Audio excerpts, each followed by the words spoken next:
a décidé aujourd'hui pour vous de tester le décalaminage, une solution qu'on a découverte il y a peu par injection d'hydrogène. Ça permet tout simplement de réaliser des économies sur le carburant, de réduire de 10 à 12% sa consommation. Ça, c'est le petit côté sympa pour notre porte-monnaie.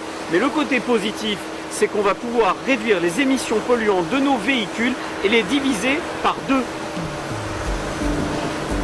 Mais avant de réaliser les tests, nous avons demandé à Sébastien Le Pollès de nous expliquer ce qu'est un décalaminage par injection d'hydrogène. Une opération de décalaminage, c'est prendre rendez-vous dans un centre et venir nettoyer son moteur avec un produit écologique fabriqué à partir d'eau qui est l'hydrogène et l'oxygène. On va injecter uniquement de l'eau, de l'hydrogène à l'intérieur du véhicule? Alors on ne va pas injecter de l'eau, on va créer de l'hydrogène et de l'oxygène à partir d'eau qu'on va injecter dans le moteur pendant une durée d'environ 1 heure, permettant de nettoyer toute la partie haute du moteur, c'est-à-dire la partie où vous avez des pièces qui sont sensibles comme une vanne EGR, un turbo ou un filtre à particules. Avons-nous tous des véhicules encrassés? À partir du moment où vous avez une combustion, c'est un peu comme une cheminée s'encrasse, vous la ramenez une fois par an, un véhicule c'est à peu près pareil, c'est-à-dire vous avez une combustion et donc il va s'encrasser. Alors vous allez avoir effectivement des véhicules qui vont s'encrasser beaucoup plus, ce sont les véhicules qui vont tourner beaucoup en ville, des véhicules qui vont s'encrasser un petit peu moins parce qu'ils vont faire de l'autoroute, mais tout véhicule à partir du moment où il a une combustion, que ce soit essence ou diesel, s'encrasse.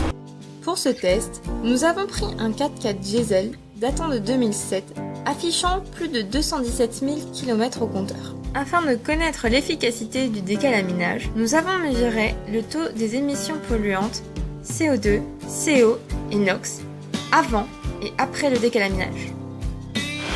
Ça, c'est la machine qui va permettre de décalaminer, les relier directement au véhicule qui est en marche et on injecte de l'hydrogène à l'intérieur de la motorisation pour faire simple. C'est ce qui va permettre de nettoyer en profondeur, c'est ce qui va permettre derrière de réaliser des économies de carburant et en plus de polluer moins la sortie à l'échappement.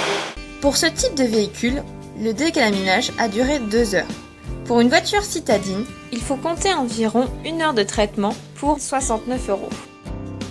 Une fois le décalaminage terminé, à l'aide d'un appareil de mesure, nous avons analysé les taux des 3 gaz concernés. Les résultats des tests montrent une nette diminution des émissions polluantes.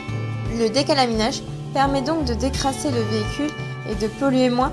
Alors tout est lié, c'est à partir du moment où vous polluez plus, vous consommez plus, donc à partir du moment où vous décalaminez, vous polluez moins, mais vous retournez également à la consommation d'origine du véhicule. Le décalaminage est une opération de prévention des pannes? C'est ce qu'on essaie d'expliquer à nos clients, c'est-à-dire que n'attendez pas la panne et venez décalaminer, dépolluer votre véhicule une fois par an. Pour en savoir plus et pour trouver le garage le plus proche de chez vous qui réalise le décalaminage par injection d'hydrogène, rendez-vous sur www.flexfuel-company.com.